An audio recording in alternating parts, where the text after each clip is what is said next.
Luiz Felipe Pondé, filósofo, escritor, doutor em filosofia pela Faculdade de Filosofia e Letras da USP, pós-doutor pela Universidade de Tel Aviv, autor de uma dezena de livros para leitores corajosos. Professor e vice-diretor da Faculdade de Comunicação e Marketing da FAAP. É também colunista da Folha de São Paulo, da TV Cultura e da Rádio Bandeirantes. Bem, nós vamos então começar com a apresentação do Duran, depois eu vou passar a palavra para os nossos dois outros companheiros da mesa. E só um aviso rápido, o professor Pondé terá que sair em algum momento durante a nossa mesa redonda, tá? Então, se vocês vão ter a ausência dele, porque ele já está com o horário comprometido. Então, Duran, a palavra com você. Muito obrigado. Bom dia a todo mundo. A essa hora da madrugada. Funciona assim. Eu só queria mostrar para vocês um pouquinho a Revista Nacional, de onde saiu a ideia. A Revista Nacional é uma espécie de unicórnio. As pessoas sabem que existe, mas poucas pessoas viram. Então, eu tenho uma sequência de imagens que eu queria mostrar para vocês. A revista saiu de uma necessidade minha, aconteceu de uma necessidade minha de chegar mais perto das pessoas do Brasil que eu não conhecia, pautas que as pessoas não me davam por motivos diversos, e eu decidi criar o que se chama hoje em dia uma plataforma, só que ela continua sendo impressa porque eu sou um amante do papel, não de papel, mas do papel, e essa é a capa do número 10. Basicamente,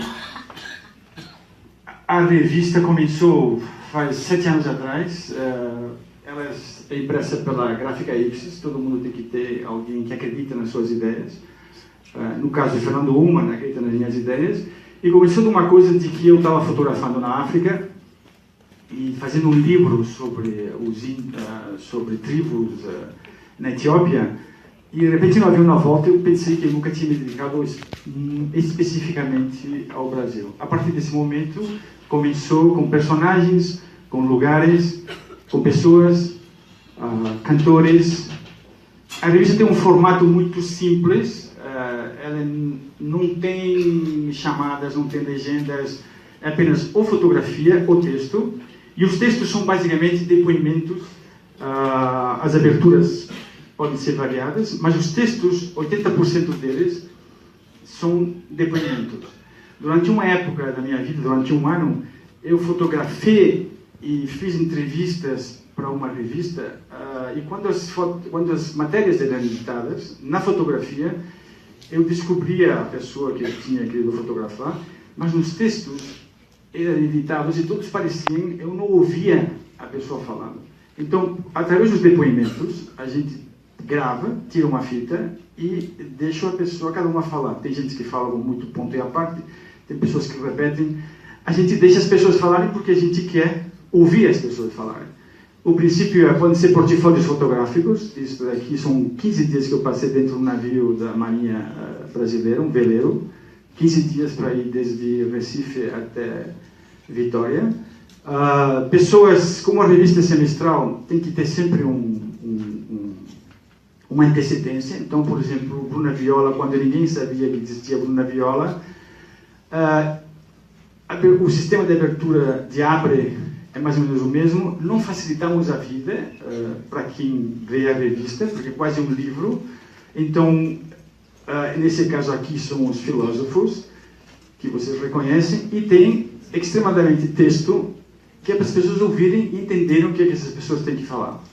Como fotógrafo, eu adaptei essa frase do Vermeer, do pintor holandês, que eu não fotografo, quer dizer, o Vermeer falava que ele não pintava o que sabia, apenas o que via. Quando eu fotografo retratos, a Revista Nacional é uma revista de retratos do Brasil, sejam eles pessoas, paisagens, pedras, o que for, eu apenas, quando me coloco como fotógrafo, eu apenas fotografo o que eu vejo sem partir, sem pensamento. Meu ponto de partida é a fotografia de moda. Isso é uma página dupla de Vogue, com Carla Lavigne no Rio, mas se você tira a cor, o meu universo é sempre o mesmo. Né? Os índios, para mim, da maneira que eu aproximo minha câmera do índio, dos soldados paraquedistas da Amazônia, das modelos. Esse era a capa do livro que eu estava voltando e que eu decidi que eu queria fotografar mais Brasil. Músicos de Blumenau, soldados do 2º Batalhão de Choque, moços que trabalham na CCN, os gênios que não são tão gênios assim, palhaços que viraram deputados, cantores, professores, ministros. Isso foi curioso porque a foto eu fiz antes de ser ministro e quando a revista saiu ele já não era mais ministro. Jornalistas, a vida é efêmera. Lucy Alves, magos, jornalistas, Jair de Freitas, jornalistas, o Araújo, diretor do museu. Muito obrigado. As mãos são sempre importantes. 2 fotógrafos que trabalhavam separados, concorrentes, Martinelli e Campos Melo, juntos na mesma mesa. 3 jornalistas quase de tendências diferentes juntos na mesma mesa. A filha do Silvio, falsas índias. Mulheres que leem no banheiro. Mulheres que têm um recado para vocês. Mulheres de Blumenau. Trabalhadores da CCN. Outro tipo de trabalhador, cantores, leitores de jornal, cantores. Isso é muito agradável para botar uma máscara de Neymar no Neymar, mas enfim, vale a pena. Eu confesso que é ele, né? Devo dizer que é ele. Mulheres de turbante, mulheres que fumam com bigode, mulheres que montam a cavalo nuas. Anitta, antes de alguém saber que existia Anitta, pensativas, arquitetos desconfiados, rappers desaforados, de Atenas contritos. Esse é o Cacai, advogado. Quando eu fotografei ele virou para mim e falou: Duran, foi um prazer, muito obrigado. Qualquer coisa que você precisar de mim, conta comigo. Eu só espero que você não precise de mim. Cantores alegres, vaqueiros, candidatos à presidência. Digo isso porque essa foto foi feita na época que era candidato. Senadores, cineastas, cantores. Esse é um cara que mergulha no rio Tietê. E aí ele mergulha sem luvas. E eu falei: como você faz aí depois? Não, depois eu tomo um bacardi e tá tudo certo. Afro-reggae, Jacan, gêmeas, amores femininos, cantores masculinos, mulheres que fumam, mulheres que estão contentes, cantores, São Sebastião, bolos, que foi... Desculpa, e o Ciro Gomes aqui presente, o ex-governador. Basicamente tudo isso, esse é um mix de imagens do que é a revista nacional. Essas pessoas se expressam, essas pessoas expõem as ideias delas. Eu gosto de ouvir pessoas não vou dizer opostas, mas pessoas adversárias, elas não têm que ser inimigas. Meu ponto de ideia é que eu quero entender como que funciona esse Brasil. Por isso que agradeço ao professor Pondé, um pensador de primeira linha, e ao ex-governador, um homem que fala o que pensa, que estão aqui hoje para contar para vocês o que pode se fazer com esse país, com esse nosso país. Obrigado.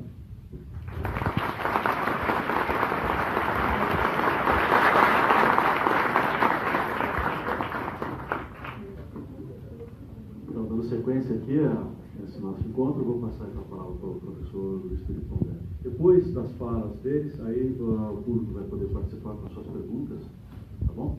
Professor Pondé. Bom dia. É um prazer estar aqui com vocês. Assim, em nome da Faculdade de Comunicação, eu também gostaria de repetir e agradecer a presença tanto do Duran quanto do Ciro Gomes. Acho que, como isso aqui é uma escola, uma universidade, uma faculdade, a nossa intenção aqui sempre é oferecer ferramentas para os alunos usar essas ferramentas e tentar compreender a realidade. Né? E então eu vou usar basicamente meus 10 minutos para apresentar duas, digamos assim, duas visões de política que me parecem que elas se aplicam razoavelmente ao Brasil como chave de análise do país, né, do ponto de vista da filosofia política, da ciência política, né, que é uma coisa que interessa a todos aqui e que é fundamental quando você está num ambiente como o Brasil, que está com uma democracia super viva, apesar de estar morta, mas que está morta está viva, né? Discussão nas mídias sociais, e posições polarizadas e tudo mais. Então eu queria oferecer assim, basicamente duas ferramentas que ajudam a compreender a realidade, né? Fora, no meu caso, de qualquer espectro, digamos assim, de alguma defesa de visão de mundo, né?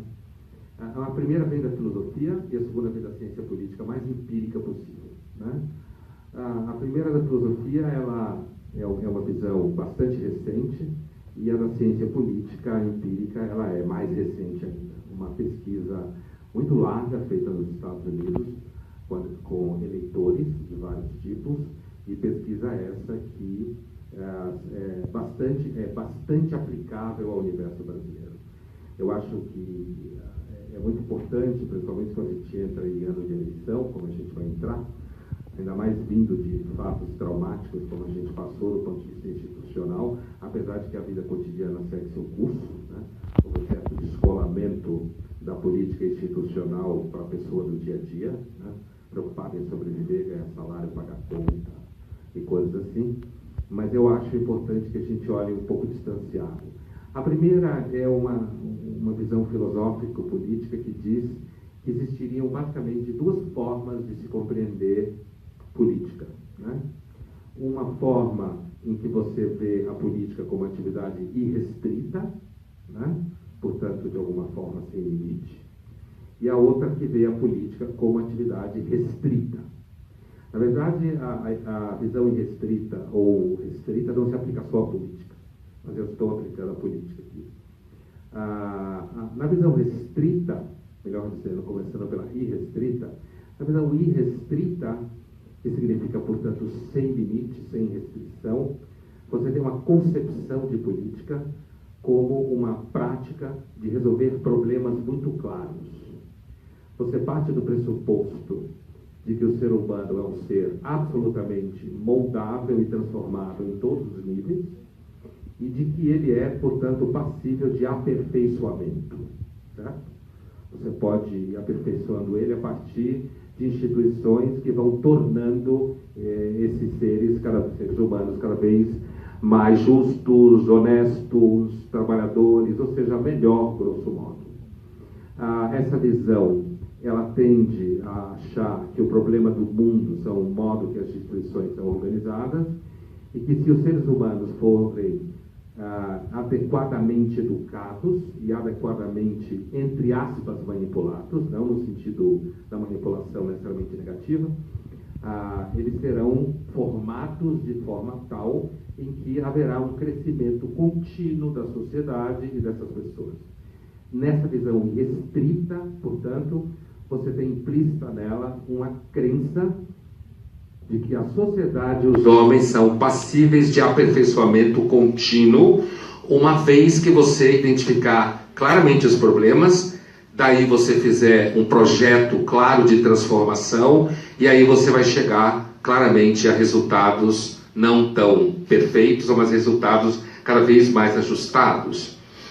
É claro que, quando você fala nessa visão, teoricamente, você tem pessoas que vão desde Jean-Jacques Rousseau, passando pelo famoso Karl Marx, né? E grande parte do grupo que se autodefine como progressista no debate político, no sentido de que todos os problemas, ou quase todos os problemas que os seres humanos têm, são problemas políticos sociais, que se você fizer a justa política social, a partir de certos arranjos do Estado, em parceria com o mercado e vice-versa, você vai conseguir fazer com que o mundo chegue naquele lugar em que o grupo que gere esse processo entende que ele tem que chegar, tá? A outra visão, que é chamada de visão restrita, portanto oposta à primeira, ela entende que a política não é uma arte de solução de problemas claramente identificados, mas é uma prática, como se fala em inglês, de trade-off, negociações. Essas negociações, elas estão necessariamente implicadas na noção de processo. É um processo em que você vai negociando e essas negociações vão produzindo resultados. Esses resultados são positivos ou negativos, dependendo do momento, do lugar em que você está na negociação. Você perde aqui para ganhar lá, você ganha aqui para perder lá. Essa visão, ela parte do pressuposto que, historicamente, os dados mostram que o ser humano não é que ele é imutável, mas ele tem situações como vaidade, corrupção de caráter, interesses de grupos específicos, vocação à retórica. Se sabe que a democracia tem vocação à retórica, vocação à manipulação da linguagem, por isso que ela dá em marketing no mundo contemporâneo. Não existe política sem marketing na nossa sociedade. Então, essa visão dita restrita, ela é, portanto, uma visão que entende que a política caminha devagar, negociando casos específicos, problemas locais, sem nunca chegar a uma solução definitiva, porque não haveria solução definitiva, porque fazer política, como falam os teóricos em inglês, is to cope with. É implícita a ideia de que o ser humano, esses que se materializam na imperfeição das instituições, e que, portanto, quando a gente pensa no espectro histórico, essa postura está mais associada a teóricos como Adam Smith, David Hume, ou seja, teóricos mais céticos em termos de arranjos políticos a longo prazo, né?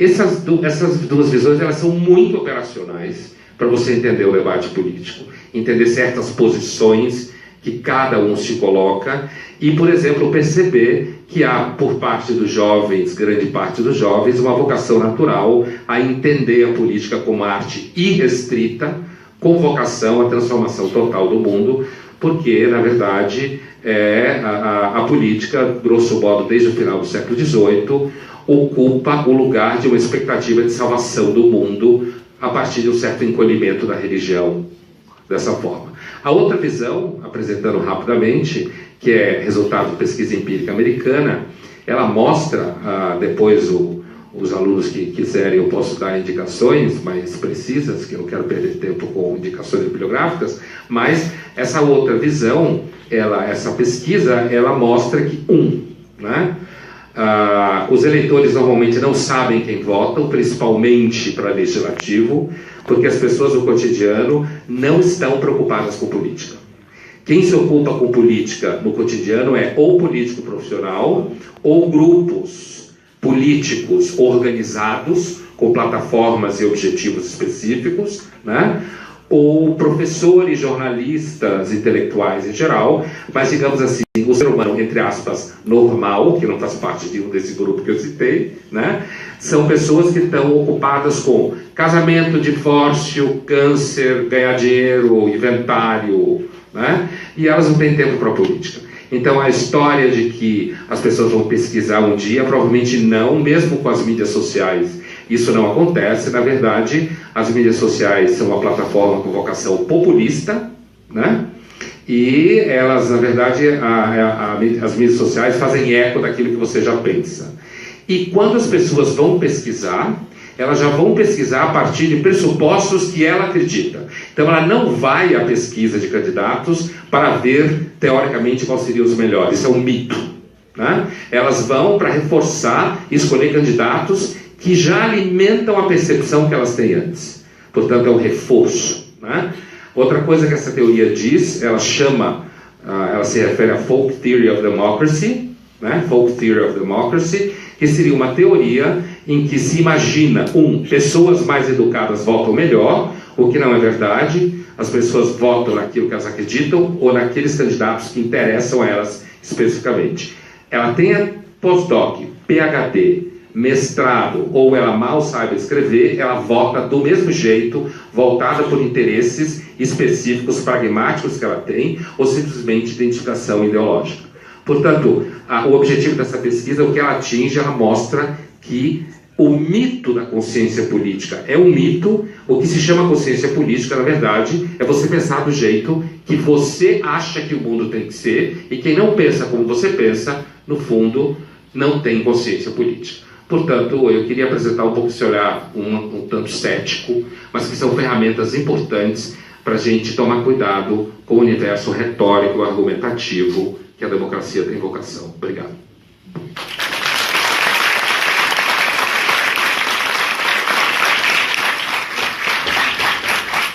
Obrigado, professor Pondé. Vou passar a palavra então aqui para o Bom dia a todas e a todos. Bom dia ao professor Bueno, ao professor Pondé, ao J.R. Duran, que também posso mencionar como professor. É um privilégio para mim ter podido aceitar esse convite para estar aqui. E a tragédia e o benefício de falar depois de pessoas brilhantes é que você pode, de um lado, também vou fazer aqui uma dicotomia, dizer, faço minhas palavras do professor Pondé e me dispenso de acrescentar qualquer outra coisa, e a outra, eu não sou um neutro observador da cena brasileira e devo me arriscar, depois dessa observação que vale muito a pena ser digerida, com todas as suas implicações, mencionar um pouco do meu ponto de vista, não sendo um neutro observador da cena brasileira, mas um militante que tem lado, que acredita em determinadas premissas e que teima em hostilizar as evidências em antagonismo a essas crenças minhas, ao longo de uma vida que já aos 60 anos de idade me fez acreditar nessa luta por 38 anos. Eu já fui ministro, já fui governador, mas fui deputado federal, deputado estadual, já fiquei fora da política, já fui para a academia e estava fora da política quando aconteceu esse processo brasileiro. E eu vou chamá-los a refletir um pouco mais concretamente sobre a questão do Brasil, não sem a premissa que o Pondé colocou. Nós no Brasil temos um problema concreto, que é o fato de que desde 1980 o país não cresce. Nós estamos crescendo a ridículos 2% ao ano, em média, a economia, e a população cresce no mesmo período ao redor de 1,7%, o que quer dizer que, per capita, por cabeça, o Brasil está crescendo criminosos 0,4% ao ano desde os anos 80. Isso tem algumas concretudes. Primeiro, o Brasil, com 130 milhões de habitantes, representava 1% do comércio do mundo no ano 80. A China, com 800 milhões de habitantes, na data, representava 1% do comércio do mundo. Hoje, o Brasil, com 206 milhões de habitantes, representa os mesmos 1% do comércio do mundo, e a China já representa 12,5% do comércio do mundo. Portanto, há, evidentemente, um olhar, um reparo, uma compreensão crítica, né, da política como eficaz ou ineficaz. Eu prefiro sempre acreditar que ela pode ser eficiente, eficácia é uma coisa mais complicada, mas há uma concretude aí, para o bem e para o mal, sendo a política, qual é a descultura aí, professor? As duas coisas restrita e restrita. Sendo restrita e restrita, para a China significa que há um progresso importante, para o Brasil significa, e restrita, que nós estamos estagnados. E a concretude disso para nós é uma agenda popular explosiva. Evidentemente que essa agenda popular desconsidera, e é perfeitamente correta a percepção de que o motivo do voto não é a formação política, não é a consciência política, mas a perseguição de interesses ou afinidade ideológica. Mas o fato é que, para a China, só para dar um exemplo prático, as coisas estão no concreto melhorando, e para o Brasil as coisas estão no concreto piorando. Vamos à expressão do que eu chamo de piorando, sem deixar de perceber os avanços sedimentados aí ao longo desse tempo. No Brasil, nós estamos hoje com 13 milhões e 400 mil desempregados, temos mais de 10 milhões de pessoas empurradas para o biscate, para a informalidade, desorganizando a vida nas cidades. Nos últimos 12 meses, o Brasil assistiu, impotente, 62.600 homicídios, quase todos jovens, quase todos pobres, quase todos negros, quase todos caboclos. Para dar apenas dois elementos práticos daquilo que eu considero uma tragédia nacional. Isso tem uma explicação, penso eu, na superfície das coisas, que é a data 80 representa o fim de um modo de organizar nossa estratégia de desenvolvimento, que era o chamado nacional desenvolvimentismo, que produzia uma proeza e uma contradição. A proeza, em apenas 3 décadas e meia, o Brasil saiu do nada, de uma economia rural de subsistência, que tirava seus excedentes na oligarquia rural, do latifúndio escravocrata, que aí está hoje vestida de outras roupas, mas que continua com esse mesmo desapreço axiológico pelo trabalho como um valor em si mesmo, para se transformar na 15ª economia industrial do planeta.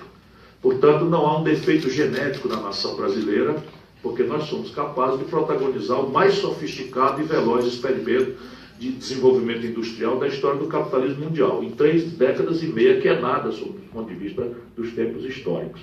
Porém, a esse mesmo modelo, as suas imprevidências e contradições, nós devemos um outro lado. Essa população, ali quando começamos, era 80% rural, nós viramos 82% urbanos em apenas 3 décadas. Nenhum lugar da humanidade assistiu isso. Esse fenômeno de explosivo desenvolvimento chinês regula os fluxos migratórios. Ninguém tem liberdade para escolher sair do campo, para ir para a nossa cidade, organizar uma favela e estabelecer uma atividade informal para sobreviver. Ninguém viu isso. E pior do que tudo é que nós fizemos isso empatando capitais públicos e criando uma dívida. E isso produziu, em cima já de uma ancestralidade que já estava a semente disso semeada, nós produzimos a mais perversa distribuição de renda do planeta.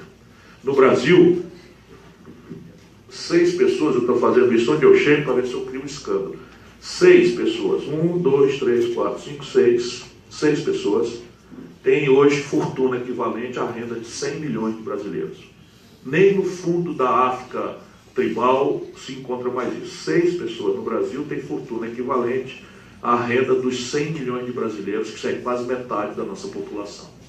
E evidentemente que isso se deve ao colapso do velho modelo, que morreu porque ele dependia de capitais externos de longo prazo e barato, que não existem mais, e dependia de fluxos tecnológicos que se sucediam com grande paciência e que também não existe mais. E a tragédia é que de lá para cá, nós ou temos emergências, fogueiras extraordinariamente calorosas a exigir que a inteligência brasileira a isso se dedique, à conjuntura e não ao debate estratégico da formulação de futuro do país, ou simplesmente o esmagamento, a prostração ideológica ao mito neoliberal que veio por cima da nossa tragédia nacional. Primeiro, restabelecer a democracia. Então era uma grande emergência que exigia um consenso que só se celebraria se fosse um temário muito raso. Nós não podíamos discutir economia política, modelo de Estado, que tipo de Estado, de papel o Estado deve desenvolver em relação à economia, porque nós tínhamos que reunir Ulisses Guimarães, Tancredo Neves, Franco Montoro e Miguel Arraes, Leonel Brizola, João Amazonas e Luiz Carlos Prestes. Né? Todo mundo do amplo espectro da direita civilizada, se a gente pode chamar assim, a esquerda mais dura, nós tínhamos que estar juntos para restaurar a democracia. Restaurada a democracia, vivemos a tragédia da morte do Tancredo e nos fez todos nós protegermos a transação por cima do governo Sarney, que vem com a inflação como consequência da morte do velho modelo. E aí a nova emergência que não nos permite debater o projeto nacional é o enfrentamento da inflação. Enfrentamos a inflação, ganhamos a batalha, por isso a minha geração acredita no milagre da política, menos porque não leu Hobbes, Adam Smith, e mais porque nós tínhamos uma agenda prática e nós ganhamos todas. A regionalização do país, nós ganhamos todas. O desenho da inflação parecia ser uma tragédia final para o Brasil. Nós ganhamos, eu agora já era ministro da Fazenda. E então nós acreditamos nesse milagre cíclico que a política, rasamente que seja, pode produzir.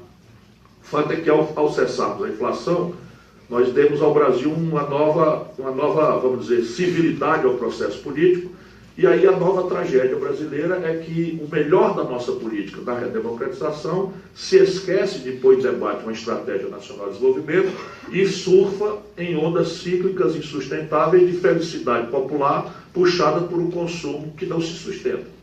Primeiro, o plano real, que ao cessar a inflação abruptamente, dá ao povo uma noção de conforto, de acesso ao consumo, de qual ele era privado há muitos anos, e ele tende a beatificar o governante do dia, despolitizado, enfim, E um governante que sabe, e a retórica falsa é de fato um câncer da democracia, desde sempre, por isso exige que nós compreendamos que democracia não é um regime de concessão, mas um regime de conquista, que pressupõe um cidadão, não há uma institucionalidade, uma engenhoca que substitua um cidadão ativo, formado, militante, ainda que seja ao redor dos seus interesses e afinidades ideológicas. Nosso problema no Brasil é um pouco mais grave, porque há uma vulgaridade aí ante uma certa apatia cidadã, e a gente introduz aí como se houvesse a possibilidade de uma engenharia institucional, lusitana, que nós não aprendemos ainda, ser introduzido no nosso imaginário, no nosso regramento comunitário, que vai nos salvar da desagradável tarefa de prestar atenção no serviço,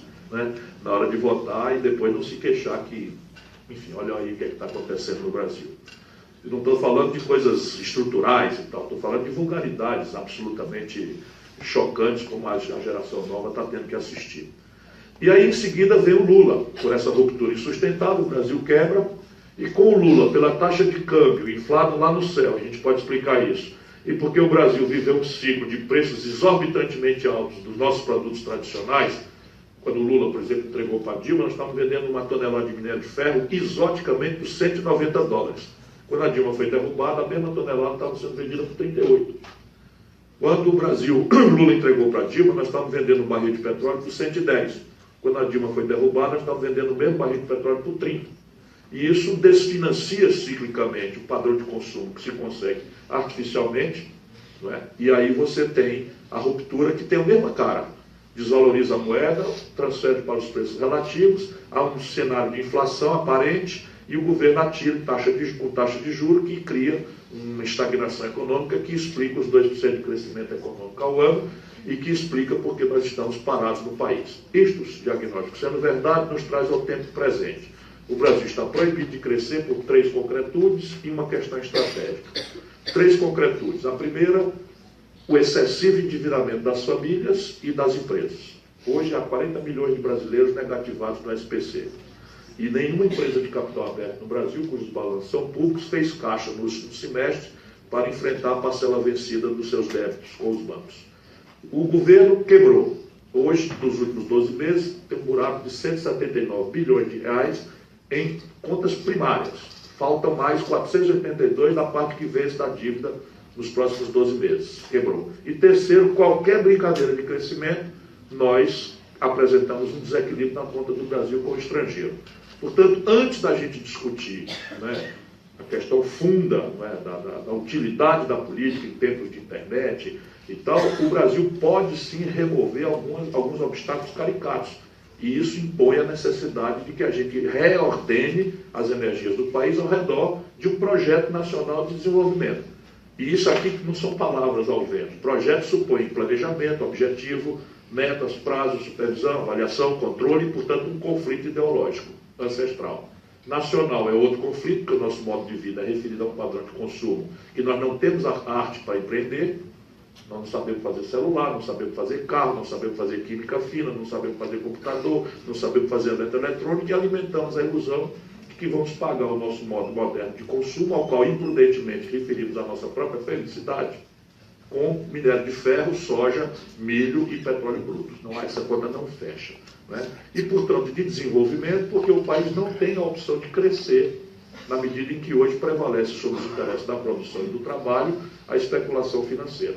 Não é tarefa simples, não é tarefa fácil, porém, penso, é do que se trata. Obrigado por sua atenção.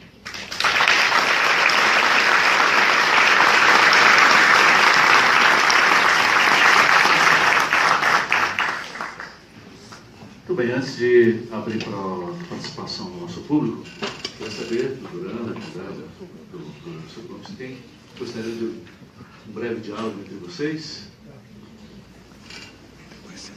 Sim, sempre, claro. Tá certo, mas que rumo? Como fazer tudo isso? Porque, basicamente, a gente sabe o que aconteceu, mas o Brasil me dá a sensação de um país, a gente fala várias vezes isso, quer dizer, obviamente que daqui não vai sair a ideia do ovo de Colombo, mas a sensação que me dá o Brasil é um país que tem essa coisa do voo da galinha, quer dizer, voa, agora vai. Você sempre, a cada 6, 7, 8 anos, quando caiu a ditadura, agora vai. Quando não sei o quê, agora vai. Quando depois fez o plano não sei quantos, agora vai. E vai, e não chega, ou não vai, ou volta, enfim. Isso tem que fazer uma macumba, acabar. Tem é uma coisa ancestral, tem que fazer um nó, tem que fazer, ou por onde começar a resolver, para fazer isso que funcione. Os dois. Pode pagar, os dois. Veja, nós podemos procurar essa resposta por dois caminhos. A experiência civilizatória comparada ou a própria vivência brasileira, que necessariamente deveria consultar o primeiro critério. Na experiência internacional comparada, parece que o que sustenta o êxito civilizatório estável, contínuo, isso foi o meu trabalho acadêmico quando eu fui embora lá para os Estados Unidos, lá com 36 anos, ex-ministro, ex-governador, enchi da política, né, por compreender esses outros aspectos, e fui para meu outro veio curar minha ignorância estudando. E basicamente a minha ideia é, será que por trás desta Babel institucional, dessas histórias caóticas em que parece a humanidade se repartir, será que existe um traço comum que explique o êxito civilizatório sob o ponto de vista de economia política? E eu sustento hoje para discutir que sim. E eles são três, esses elementos comuns. Primeiro, um alto nível doméstico de capital, ou seja, o que os economistas chamam de formação bruta de capital doméstica elevada. O Brasil, tradicionalmente, não poupa. Só para vocês terem traduzido para quem não é iniciado, é assim, e não é o caso aqui, naturalmente, o que é que sobra entre o que a gente produz e o que a gente consome. Então, tradicionalmente, o Brasil faz o atalho, o puxadinho, o desvio, porque isso é um conflito político. Por exemplo, o imposto sobre heranças na América do Norte e na Europa vai entre 35% e 45%. No Brasil é 4%. Só 2 países do planeta Terra não cobram tributo sobre lucros e dividendos empresariais, o Brasil e a Letônia. Com todo respeito aos irmãos da Letônia, que outro dia tinha no auditório que eu estava, já imagino um negócio desse, e parecia que eu estava depreciando a Letônia, e eu tenho, I have to be more presidential from now on. Né? Então, todo respeito aos irmãos da Letônia. Então, são coisas práticas. Segundo, independentemente da institucionalidade ou da retórica, jamais prosperou nenhuma civilização que por detrás você não encontre uma sólida convergência estratégica entre estados poderosos, energizados, iniciativa privada convergente com o consenso estratégico definido e uma universidade imbricada organicamente com esta estratégia. Esse exemplo americano é o mais flagrante de todos, porque eles disfarçam na retórica deles, liberal, capitalista, etc., a centralidade da compra governamental a pretexto de defesa, de corrida aeroespacial, etc., que explica toda a pujança tecnológica e industrial norte-americana, e militar, naturalmente. E terceiro, jamais prosperou a civilização que você não encontra, ou cronicamente, os ingleses fizeram suas primeiras universidades no século XIII, ou agudamente, como fez recentemente a Coreia, um sólido, definitivo e óbvio investimento em gente. Então o Brasil está pagando um preço caro porque não cuida de nenhuma dessas 3 grandes questões. Nós temos aqui uma confusão absoluta. Hoje, o que sobra entre o que nós produzimos e consumimos, que é a formação bruta de capital, no melhor momento brasileiro esteve em 17%, agora está em 15%. O mundo trata de 35%, a China 45% do PIB. Né? A questão da mitologia neoliberal está fazendo com que o Brasil acredite na mitologia de que o laissez-faire, o individualismo é exuberante. Eu não tenho nada contra, porque aqui a minha vantagem é que eu não participo da doença infantil do comunismo, que é o esquerdismo, como dizia Lenin. Então eu compreendo a vitalidade, a energia, a essencialidade da iniciativa privada. Porém, jamais a iniciativa privada foi capaz de promover desenvolvimento. Desenvolvimento é uma coisa muito mais complexa. Há páginas relevantes de Adam Smith explicando as virtudes do mercado, que é, no fim, a grande tese, porém, páginas importantes explicando que o mercado deixado solto concentra e gera inestabilidade e rupturas. Como a história empírica observa, em 2008 está insultando. E o Brasil tem menos matrícula em garotos de 18 a 25 anos do que a Colômbia, que é um país muito mais pobre do que nós. Então, Agora, aqui, se isso for verdade, as pistas estão dadas. Para o Brasil, o que é que tem que ser feito no concreto? Eu já dei as pistas. Nós precisamos elevar a formação bruta de capital. No caso aqui, são 3 movimentos. O movimento tributário, que seja mais progressivo, né? Tributar mais o alto escalão e menos o consumo popular. O segundo movimento é organizar a base da poupança de longo prazo da sociedade, que é basicamente a Previdência, mas não só ela, num regime de capitalização público, que substitui um regime de repartição quebrado. E terceiro, o movimento de fundação de um mercado de financiamento, de capitais, de venture capital, que não existe. O Brasil não tem. O venture capital, a gente usa a expressão em inglês, não é com pedantismo, não tem sequer um correspondente em português. E hoje é um grande dinheiro que existe, que é um dinheiro de altíssimo risco, que se associa a ideias inovadoras que deram, por exemplo, origem ao Google, ao Facebook, à Microsoft e à Apple. O Bill Gates aqui no Brasil tinha abortado, estava vendendo pastel na Avenida São João ali, porque tem uma ideia mirabolante que ninguém acreditava. E alguém lá botou o dinheiro, não que ele tivesse que dar uma garantia, etc, etc. Então esse é o movimento da formação bruta de capital. A coordenação estratégica é que o Brasil precisa se reindustrializar. Porque se o nosso modo de vida moderno é referido a um padrão de tecnologia e de industrialização, nós temos que matar a ilusão de que vamos pagar isso com produtos in natura. E eu termino. O que quer dizer isso concretamente? Em 1930, o Brasil tirava 30% da sua riqueza da indústria. Hoje nós estamos tirando 8%. Isso retrocedeu em 1910. E por onde industrializar? Será que é o mercado sozinho que vai fazer? O Brasil tem algumas obviedades que o mundo não tem mais. Por exemplo, isso é o lado bom da tragédia. Por exemplo, 60% do óleo diesel que nós estamos gastando nos ônibus de São Paulo são importados. Então o Brasil desenvolveu a genialíssima política de exportar petróleo bruto barato e importar gasolina, óleo diesel, querosene, lubrificantes do estrangeiro pagando em dólar. Por exemplo, a União Federal vai comprar este ano, dinheiro público, 17 bilhões de dólares do Complexo Industrial da Saúde. Por exemplo, 40% da agropecuária mais agressiva, dos custos da agropecuária mais agressiva do mundo, são importados. Por exemplo, as Forças Armadas, a Defesa brasileira vai gastar 2 dezenas de bilhão esse ano, 2 dezenas de bilhões esse ano, importando até bala, munição, mísseis, equipamento, peças de reposição do estrangeiro. Aí você tem um projeto de um super avião de transporte que a Embraer está desenvolvendo, que o Brasil já gastou dinheiro público, 3 bilhões de reais, falta 700 milhões de reais para concluir o projeto, com ele já voando, para poder certificar e acessar o mercado de 20 bilhões de dólares, substituindo o Hércules 630 americano, que é turbo-hélice, e o nosso é turbina, e o governo Temer cortou 700 milhões. Ou seja, vamos jogar 3 bilhões de reais no chão para atender ao constrangimento de demanda que o governo americano quer para si. E não conseguiram ainda fazer a reconversão tecnológica que nós conseguimos fazer aqui.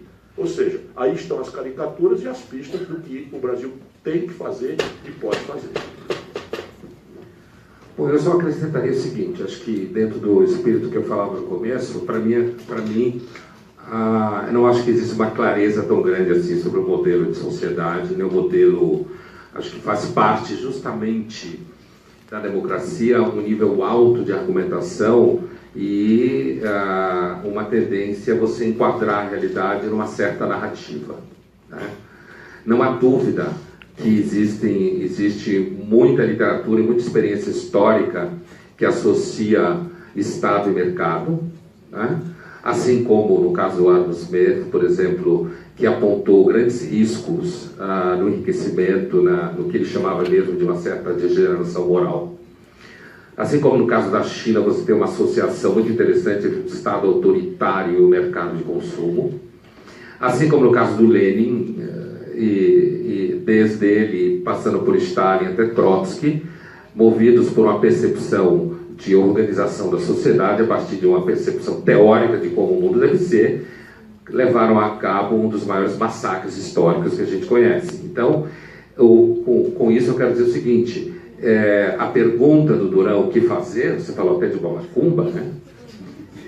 Eu acho assim, eu tenho uma percepção um pouco mais, talvez pela posição em que eu ocupo dentro da sociedade, eu tenho uma percepção um pouco menos comprehensive como a tua, né? Porque você apresentou uma percepção comprehensive, no sentido de que você identifica exatamente problemas, você sabe o que fazer com eles, né? Pelo menos do ponto de vista teórico, você tem uma visão do que fazer com eles, e que a consequência disso daí é que, fazendo isso, então o Brasil sairia dessa estagnação que a gente vive já há algum tempo, né? Eu vejo, voltando, você falava em algum momento aí sobre as mídias sociais, eu tenho uma observação assim da democracia, talvez um pouco mais, como não sou militante, estou envolvido com a tentativa de olhar um pouco mais neutro, né? É assim, eu acho que a democracia, a política mundial, ela está num momento bastante interessante, que é uma certa desorientação, que não é só no Brasil, não. Se você vou pegar só 3 casos para ilustrar. 3 grandes casos, assim, Brasil, Estados Unidos, Europa, Comunidade Europeia, né? Para não entrar na Rússia, que também é um caso muito interessante. Mas, assim, eu acho que a gente vivia, desde o final da Guerra Fria, a gente vivia uma crença de que a democracia ia crescer como regime, ia encontrar problemas, ia resolver esses problemas e todo mundo ia ficar cada vez mais rico, inclusive navegando na que se chama de mitologia neoliberal. Eu acho que, se a gente usar essa linguagem, tem 2 grandes mitologias. Uma é a mitologia neoliberal, de que se você acabar com o Estado tudo dá certo, e a outra é que o Estado sabe o que está fazendo quando acha que sabe, certo? Você tem alguns teóricos ou práticos, sejam gente que mete a mão na massa, sejam mais burocratas, que tem teorias de mundo, tem teoria de Estado e acha que sabe o que está fazendo. Então acho que tem 2 grandes mitologias da democracia contemporânea. Uma é de que o Estado deve sumir, a outra é de que o Estado... O que é o Estado? O Estado são pessoas reais, com visões de mundo e práticas burocráticas administrando essa máquina, né? Então, diante do cenário como esse, de que a gente está um tanto desorientado, a democracia, e o país o país não que mais cresce no mundo, mas o país que está tendo resultados muito bons, é um país justamente que tem economia de mercado sem democracia, que é a China, como você estava citando. Então, acho que isso deve nos chamar a atenção, nos deixar muito atentos, que é justamente um país que não tem democracia, mas tem economia de mercado, que está não mais crescendo, mas despontando nas últimas décadas, né? Então, eu diria, assim, no momento, no olhar pequeno sobre o Brasil, Duran, a macumba sempre ajuda, mas assim, né? Macumba sempre ajuda, mas assim, eu diria que nós temos um problema eminente, que assim, a democracia, ela está um tanto desorientada, e quando eu digo desorientada é o seguinte: você tem na Inglaterra, por exemplo, um líder altamente populista, como Corbyn, né, arregimentando jovens, dizendo que pode dar tudo de graça. Você tem o risco de um nacionalismo xenófobo crescendo em países como França ou a própria Inglaterra, né? Nos Estados Unidos você tem uma polarização entre um candidato como Bernie Sanders, que também é um populista de esquerda, e um candidato que ganhou a eleição como Trump, que é um populista de direita, né? Pelo menos assim ele se apresenta. Então a democracia hoje, ela está no ambiente, e não acho que é só hoje, mas ela está no ambiente em que ela tem certas inseguranças com relação à sua operação, né? Uma das inseguranças com relação à sua operação é a emergência das mídias sociais, que é uma plataforma extremamente populista, de baixo nível de repertório, de reprodução de frases feitas, né? Onde tudo que você vê é fulano arrasa fulano, fulano arrasa fulano, fulano arrasa fulano, fulano arrasa fulano. É o tempo inteiro no nível do bate-boca, certo? Porque é um certo de assembleia permanente. E a gente sabe, na eleição do Trump, no caso do Brexit, que as mídias sociais, inclusive com o tema do fake news, que todo mundo conhece, que para o mundo da comunicação é tão caro, a gente sabe como as mídias sociais tendem a ser disruptivas, né? E como a eleição de 18 no Brasil pode vir a ser uma eleição semelhante no sentido americano, em que Donald Trump foi o primeiro candidato eleito pelas mídias sociais. Quer dizer, não foi o Obama. O Obama brincava com mídias sociais, mas o Obama era um cara do establishment da mídia americana. Todo mundo falava bem dele. O Trump era xingado por todo mundo e as mídias sociais levaram a ele a um resultado importante. Mídias sociais russas? Russas e americanas, né? Porque assim, porque na verdade, do ponto de vista das mídias sociais, ainda que você tenha grupos e governos que introduzam e paguem pessoas, aqui no Brasil a gente sabe, A gente sabe que na época do governo PT tinha grupos que difamavam pessoas anti-PT, assim como você hoje tem grupos, na época também já tinha, grupos associados a uma nova direita que entram no corpo a corpo da guerra cultural, também difamando gente, né? Então, o que eu estou querendo dizer, Duran, é o seguinte, e Zé Luiz e Ciro, é que assim, quando você pergunta o que fazer com o Brasil, eu tenho uma percepção, talvez um pouco mais do âmbito da linguagem, do olhar da comunicação, que assim, as eleições de 2018 elas são fundamentais, né? Não que vai resolver o problema do Brasil, mas porque elas são fundamentais no sentido de que, depois desse processo que a gente passou, o Ciro descreveu ele em larga escala do ponto de vista econômico e tal, depois do processo do trauma do impeachment, da queda da Dilma e tal, a gente tem um universo que é o seguinte, nós temos, do meu ponto de vista, 2 candidatos populistas, um é o Lula, que é um populista de esquerda, do estilo antigo, e o outro é o Bolsonaro, que é um populista de direita, de extrema-direita, né? Um pouco chamam ele de Trump Tupiniquim, né? Então, assim, e eu acho 2 candidatos que, se eleitos, jogariam o país num certo movimento paleolítico, certo? O centro, seja ele centro, para ser didático, centro-direita ou centro-esquerda, se bica o tempo inteiro e nós estamos sem opção de centro, né?